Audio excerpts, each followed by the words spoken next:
Hello my bookish friends, welcome or welcome back. I am Elizabeth, this is Reading Riley, and today I want to talk about all of the newest releases that I'm looking forward to for the rest of 2022. We're currently a week into October as of filming. I'm a little bit behind. I would have liked to have done this last month, but I got a little distracted. So now I'm gonna start mid-October-ish and go towards October, November, and December. Tell you about the new release books that I'm interested in. Most of these are thriller or horror, but there are a few oddballs thrown in there as well. I will separate them down below into the chapters. If you are watching on your phone, you can double click with 2 fingers and move to the next chapter. Hopefully that makes it a little bit easier to navigate through this video, so you can look at just the books that you are interested in. Feel free to follow me on my other social medias, which I will put right up here for you. And if you know of any other books that I have missed, obviously, let me know. Like, let's help each other out. I will tell you about these in order, starting with October, moving on to November, and then December for the rest of 2022. And I'll give you whatever information I can. So let's go ahead and get started.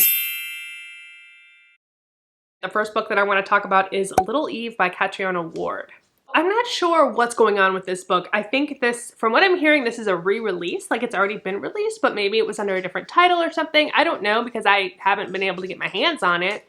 And I've had kind of a love-hate relationship in the past with Catriona Ward. I really loved The Last House on Needless Street, right there. Did not so much love Sundial, though I think it's one of the most gorgeous covers I've ever seen. So I'm actually still really looking forward to this one. Because it's a heart-pounding tale of faith and family with a devastating twist. This is categorized under horror, gothic fiction, mystery, and cults. It's a tale about this island and this group of people who are preparing to bring about the end of the world and start the beginning of its rebirth. You know, just normal everyday stuff. It says the Adder is coming and one of their number will inherit its powers. What does that mean? I don't know. The Adder is making me think of Sarah J. Maas. Is this fantasy? I don't know. Says they all want the honor, but little Eve, young Eve, wants this distinction. She wants that power. A terrible murder is unearthed during this weird-ass ceremony, and everything goes to shit. Sounds good, right? The next book I have is released on October 18th. I actually have a Book of the Month copy of this. I think they have released it early because I have a copy of it, but Goodreads says October 18th, and it's not yet October 18th in the time that I'm recording this, so maybe it's already out, maybe it's not. Not sure. That is The Family Game by Steadman. So we're following Harriet. She's a novelist and she's married to Edward. Edward comes from old money and he's got this family that is super distinguished, high up in society, has a lot of power to pull strings. He has kind of left his family to forge his own path with Harriet, but they come back into the picture at some point because Edward is supposed to inherit all of this money from them, and Harriet is really kind of taken in by the sophistication and the glamour of this family. But everything changes when Harriet meets Robert, who's the head of the family, who is this like enigmatic person. He gives Harriet a tape that reveals a confession about the family that changes everything. So we have to figure out why he gave this tape to Harriet. And meanwhile, she's trying to discover the truth about this family, and she has to go through their rigorous Christmas traditions, which I'm assuming has something to do with this game, and it could be deadly. This is said to be thriller, mystery, thriller fiction, adult suspense, contemporary, 336 pages. Next, a little bit different for me, but I'm very interested in this one on October 18th, is It Starts With Us by Colleen Hoover. If you have read It Ends With Us, which I have. I haven't read too many Colleen Hoover books, but I've read a few and I've enjoyed them. But It Ends With Us ends in a way that you are desperate for more. And so I'm very excited for this story to continue. So I'm not really going to say much about this. I don't want to spoil anything from It Ends With Us, but we're hopeful that Lily's gonna get her happy ending in this fucking book. I really hope she does. That's all I'm gonna say about that one. Next on October 18th is Keep It in the Family. This is by John Mars. I really am obsessed with The One by John Mars. I'll also highly recommend The Passengers by him. He tends to write kind of a dystopian Black Mirror-esque 5 minutes in the future type of books, which I'm really drawn to and I really like. So let's keep it in the family. I don't know, let's see. Off the bat in the description, it's talking about falling pregnant, which I don't like, but I'm gonna let it slide because I know he's British. So in this story, we're following Mia and Finn. They are moving into their dream house, but it's derelict. It has seen better days, okay? Mia discovers that she's pregnant, so they're trying to like make this house their own, but in the process she finds this note. And it says, "I will save them from the attic." So they're like, what the hell happened in the attic? What's going on? So they go and they start looking and searching and trying to discover what happened in the attic, and they realize that this beautiful home that they have been wanting for so long was once this house of horrors, and that all of these terrible things have happened there. And during the chaos of this, apparently she has the baby, but then they realize that there are still horrific things happening. They are entrenched into whatever's going on with this house, and she has to do whatever she can to protect her family, but is it already too late? It's reminding me of one of his other books. I can't remember the title, but I'll pop it up here. Hopefully it's great. You know, I'm a big fan of John Marrs, so we'll see. Another one on October 18th, we have If This Book Exists, You Are in the Wrong Universe by Jason Pargin. Talking about the multiverse is an immediate yes for me. Not only that, but if you're saying I'm in the wrong one by reading this book, off the bat, this title has me hooked. I want to read this. It's supposed to be kind of funny, but also has really incisive commentary about social media and the state of our connected world. So there's this city called Undisclosed. In this city, if you die, you could become the undead, but I guess tourists come to visit it and see what's going on here, because it's like, it's giving me Stranger Things energy, or like Grady Hendrix type of commentary. It says there are interdimensional parasites that feed off of human hosts. Stay with me here. Paranormal cults worshipping demonic entities, and vengeful teenage sorcerers. This all sounds amazing. There's also this possessed toy that is like the shape of an egg or something. It manipulates small children into going and killing people and bringing back its parts as if to feed it like a piggy bank with human parts. And so we're following John, Dave, and Amy, who are supernatural investigators trying to figure out what's going on in this weird-ass city.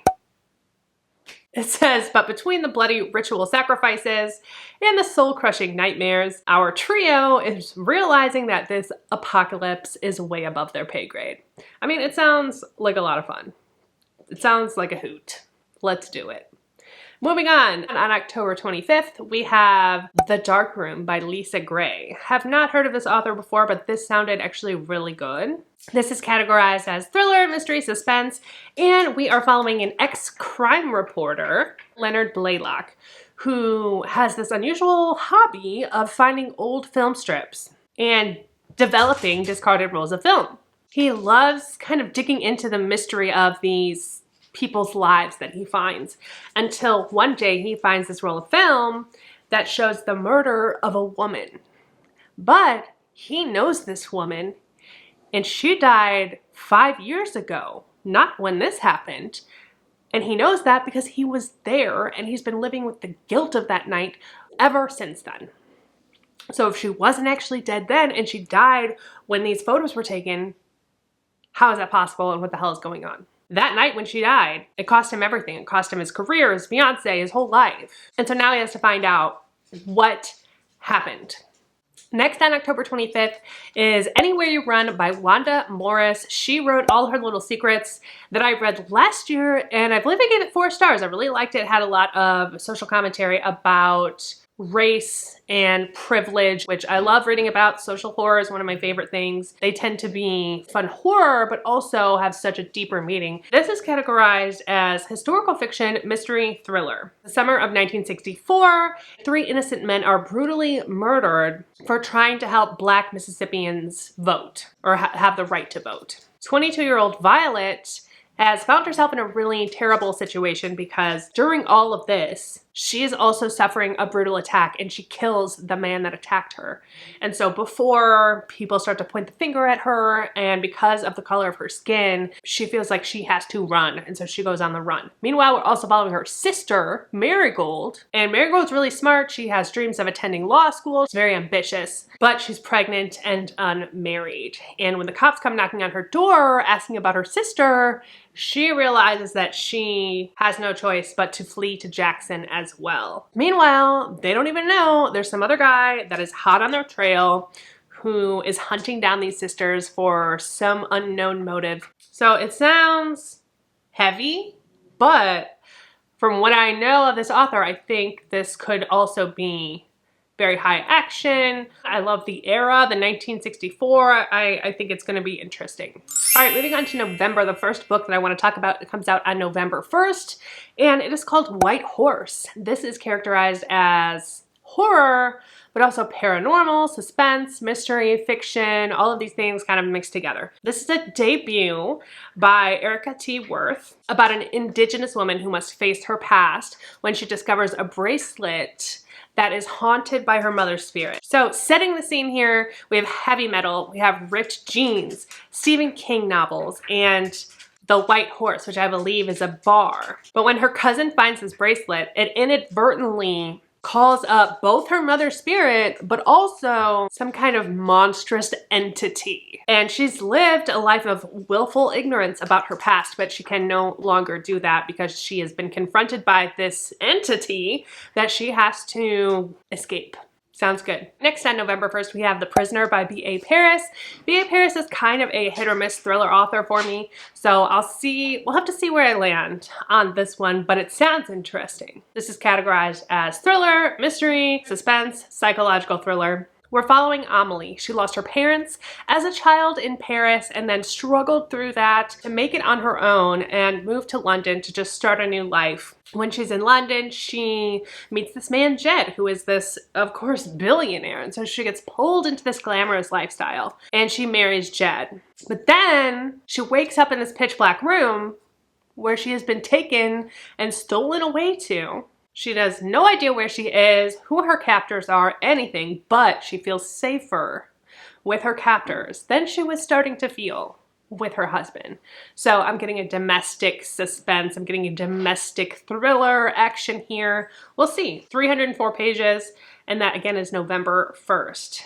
Moving on to November 8th, we have quite a few on this date. The first of which that I'm excited for is Sliver of Darkness by C.J. Tudor. I love C.J. Tudor's writing. I like to call her the Diane Sawyer of thriller writers because she's just so poised and eloquent with her words, yet she gets to the point. This is a short story collection, and it says it's featuring 10 bone-chilling and mind-bending tales, time slips, doomsday scenarios, killer butterflies. These are horror short stories and they're said to be wicked and uninhibited. So yes, just yes. Moving on, next on November 8th, I have The Hollows. This is by Daniel Church. I don't know this author again, but this synopsis sounded really good, so I'm intrigued. This is categorized as horror, thriller, suspense, mystery, all of the things. So we'll see. It kind of has an air of crime thriller to me, but it's not labeled as that, so I can't say that. But there's this village in the Peak District, and there's a once-in-a-lifetime terrible snowstorm. I believe it's a snowstorm, yes. The constable, Ellie,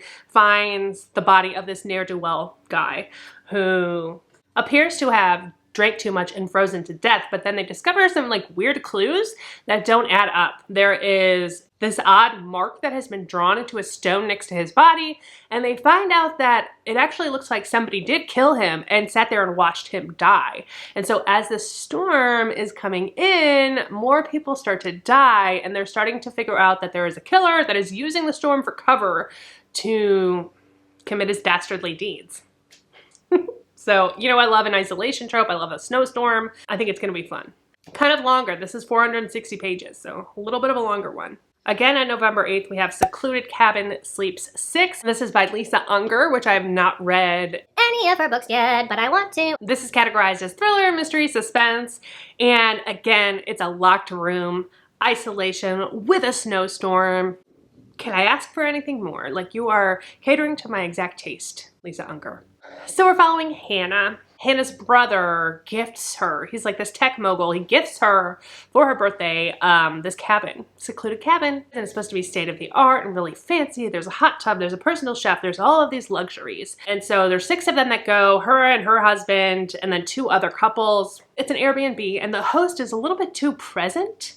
And then one of the people that are working there tell them about some kind of insidious past that this cabin is entrenched in. The storm is brewing. The weekend starts to turn into a nightmare. Shit goes down. Shit hits the fan. It goes up and down. Hannah doesn't know who she can trust. Can she trust her brother? Can she trust her husband? Can she trust her best friends? All of these people have secrets. It's gonna be a storm of many different meanings, and I think it sounds like a good time. 400 pages, again, kind of a long one. Next, on November 29th, we have The Personal Assistant. This is by Kimberly Bell, and this is a psychological thriller, suspense, mystery, etc. And we're following Alex, who started posting family things on her blog, motivational messages online, and then she gains this huge cult following and becomes this mommy influencer. In order to help her, she hires a personal assistant named AC. AC is great. She as sharp as a tack. She's there for everything. She's on top of it. She keeps Alex on top of everything she needs to do. Her followers turn against her when something is posted that reveals some kind of secret about her family, and it goes viral. Alex turns to AC to figure out what the hell is going on, and AC is gone. AC had access to all of her personal information. She knows all of the deep, dark secrets about her family and her husband and her relationships and everything. Then a woman is found murdered, and Alex is left wondering if she will find that her greatest threat is not her online status, but could be in her very own living room. This one sounds really good, 352 pages. All right, moving on to December. I have 4 books to talk about that are coming out in December. The first one comes out on December 1st, and that is The Widow by Kyra Ruda. I probably said that wrong. My apologies. And this, I think, is a political thriller. We're following Jodie Asher, who is a wife with no limits. Jodie has a plan. Her husband is going to be a pillar of the community, a political icon, and she's going to be there standing by his side. She is going to be the one that's turning the knobs. You know what I mean? Sounds really smart and ambitious, but she finds out that her husband's cheating and he's got a little side thing going on, and she's not gonna let him destroy her plan, but he turns up dead. So she doesn't really have to worry about that anymore, but she does have to figure out damage control for this situation. This is her opportunity to change the narrative. And we come to find out that there's nothing that she won't do to secure her own future. So we'll see, did she kill him? I don't know. I haven't read it. I don't know. Next, on December 6th, we have The Invitation by Darby Kane. She wrote Pretty Little Wife, I think last year or the year before, which I still have not read yet, but I've heard great reviews. And so I'm interested in this one, and the synopsis sounds really good too. So this is about, it sounds like it's going to be like a good for her type thing, but I don't know. It's about this group of women who have this like secret society. They get together once a month over wine and cheese, and they discuss a group of bad men and which one of them is going to die. And then all of these higher up officials, CEOs, diplomats, these prominent people are mysteriously dying in a series of fluke accidents and suicides. And there's no signs of foul play, but something tells me this group is behind it, obviously. So we're following Jessa Hall, who got an invitation to this mysterious group, and she just jumps at the chance to be a part of something. Apparently she's going through a hard time in her life, and she is going to use this in order to feel better about herself, I guess. She has been fighting and scrapping to get ahead for years, and she finally has a chance to make the bad guys pay, so she's ready for this. But once she's in the group, she can't get out, and so she turns to her friend Gabby, who's an investigator, but they can't trust each other, and we don't know if either of them will make it out alive. Also on December 6th, we have Twice in a Lifetime by Melissa Barron. Not heard of this author, and in a surprising turn of events, this is actually a romance, but it has a time travel element, hence my interest. It's said to be compared to The Time Traveler's Wife meets Una Out of Order. This is a debut in which we're following Isla, who has chronic anxiety, which I can relate. She moves to Missouri after a really painful year. She gets a text from a guy who says he's her husband. And she's like, oh, okay, wrong number, yada yada, whatever. But then he sends her a picture of them on their wedding day. So he's From the future. His name is Ewan. She starts up texting with him. He knows her really well. He loves her exactly how she is. But he's also grieving because in the future, they're no longer together. And he is trying to stop her or save her from a fate that he is unwilling to share. But the more he does to prevent this future from happening, the more unrealistic it becomes that she's even going to meet Ewan in the future. And so will they end up together? Will they not? I don't know. Sounds really good. I'm interested. And then lastly, we have The Den by Kara Renard, and this comes out on December 13th. This is an inheritance trope, which is reminding me of Not a Happy Family by Sherry Lapina, but I'm hoping this is going to go darker than that, because that one was marketed as a thriller, but turned out to be more of a mystery. So I'm hoping this one's going to be a little bit darker. And we have 4 siblings. Fox is their last name. Their father dies of a heart attack, and they're all about to inherit a lot. I think we're following the oldest daughter, Valerie, who is hoping for an amicable reunion with her siblings. But when it comes to inheriting this family fortune, certain siblings have the idea that, well, the fewer siblings there are means more money to go around. And so I think they're going to start killing each other off. We're following Valerie as she's navigating which siblings she can trust, which ones she can't trust, coming to terms with how dangerous it is to be a part of this family. So anyway, that sounds really good. And again, that is December 13th. I hope you have found some books in here that you are going to be looking forward to as well. I will try to be back in December with quarter 1 of 2023's most anticipated books. I do like to do this every quarter, 4 times a year, and just give you a heads up on what's coming out. So follow if you are not following already, and if you're interested in seeing more of that. If you're still here, thank you so much for watching. I appreciate you. Don't forget that life is short, so read Riley. Cheers!